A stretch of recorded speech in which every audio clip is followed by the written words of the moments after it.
kita mulai pembelajaran hari ini dengan doa. Baik, sebelum kita mulai pelajaran berdoa dan nanti berdoa buat.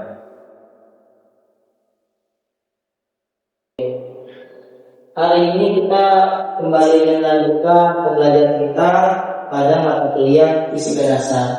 Cuma sebelum Bapak buka, ada yang masih ingat? Ada yang bisa nebak kita hari ini belajar apa?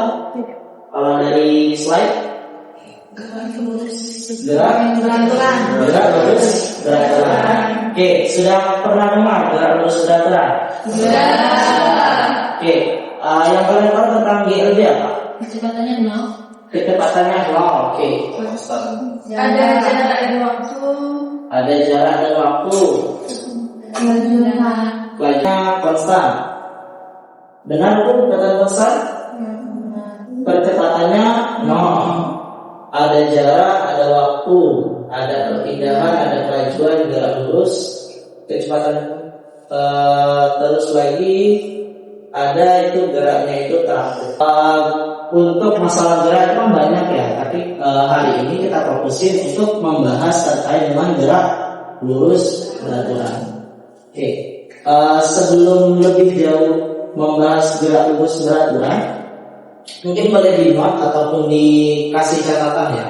Bahwasanya hari ini kita akan menjalankan suatu misi insinyur. Kita akan menjadi seorang engineering. Kita akan menerapkan konsep-konsep fisika yang kita tahu. Dengan masalah ataupun topiknya apa? Masalahnya adalah jikalau memang suatu robot digerakkan dengan berupa gerak lurus beraturan, dia bergerak ke depan dengan jarak tertentu, akan tetapi di pertengahan jalan dia berhenti bergerak selama beberapa waktu, setelah itu bergerak kembali. Itu yang bakal kita pecahkan pada misi hari ini. Oke, kira-kira kalau mendengar problem yang seperti itu, kira-kira untuk menjawab pertanyaan tersebut, ada yang punya solusi tidak? Apa yang harus kita cari? Apa yang harus kita teliti? Dari kawan-kawan ada yang mau berpendapat terkait problem tersebut?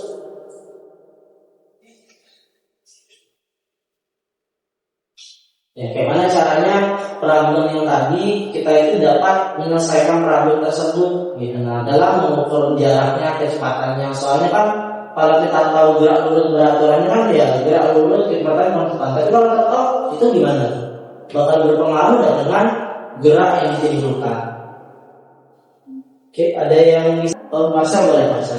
Ya, saya. Berapa kecepatan yang dimiliki oleh robot tersebut?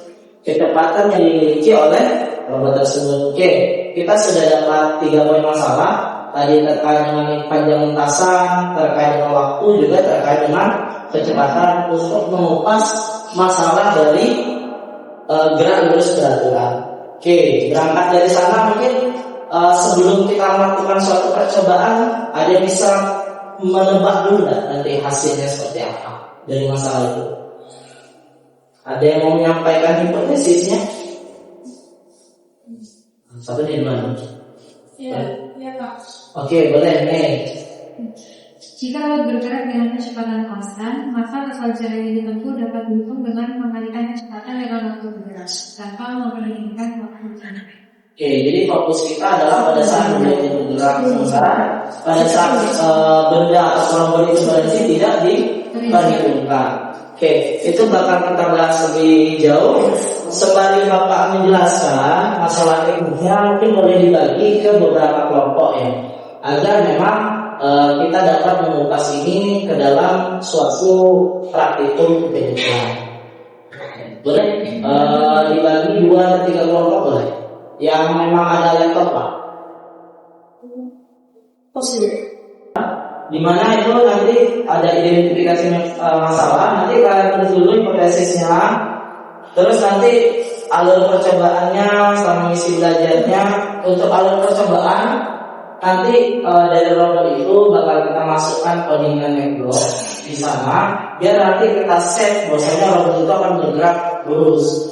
Nanti untuk tes boleh di lantai ya, boleh nanti kita ukur panjang lintasan menggunakan. Oke, gimana deh? Jadi dapat disebutkan bahwa sepertinya ada kesalahan di codingnya Pak. Jadi jalannya lintasnya agak miring-miring. Jadi di luar dari jangkauan penggaris Pak. Mungkin kami ada kesalahan dalam codingannya. Ya, Oke. Cuman kalau dari segi ban depannya berpengaruh nggak ya?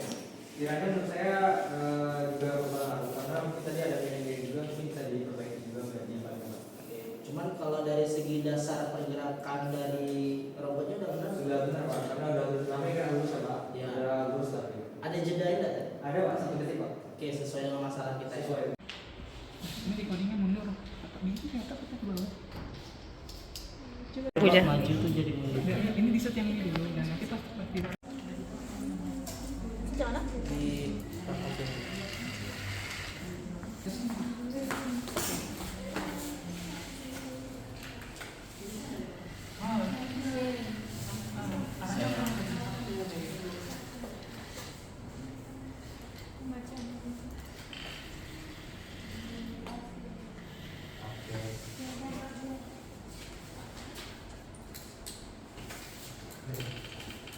batasan waktu nanti itu mungkin karena pengaruh dari coding mungkin sudah oke lah dia gerak maju, tapi terjadi perubahan posisi dia tidak full lurus gitu, ada lumpuh-lumpuhnya sedikit, entah itu pengaruh dari coding atau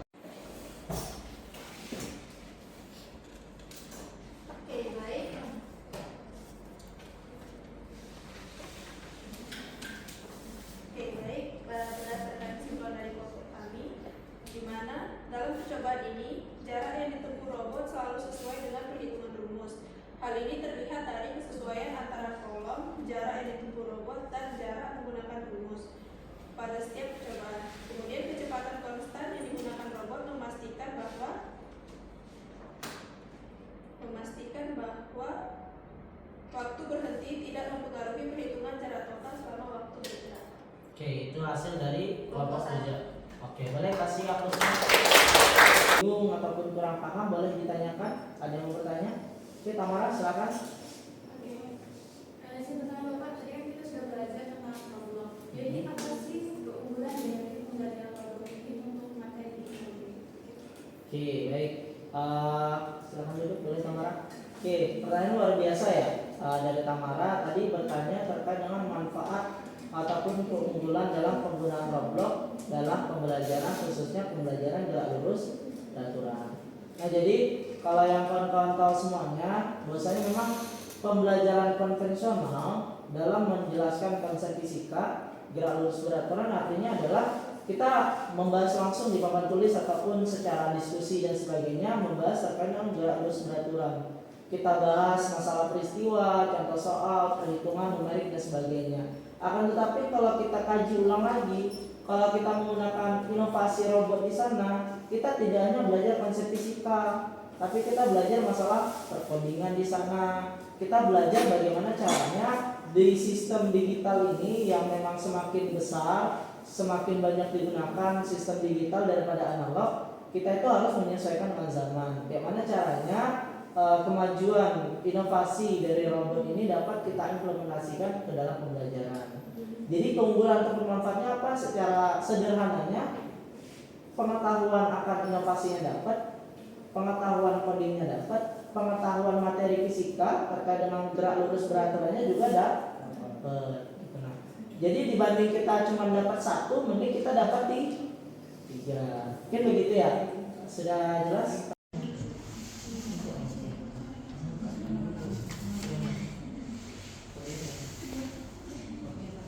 Oke, boleh langsung dimulai ya untuk mengerjakan dari Y-ground ataupun quizisnya.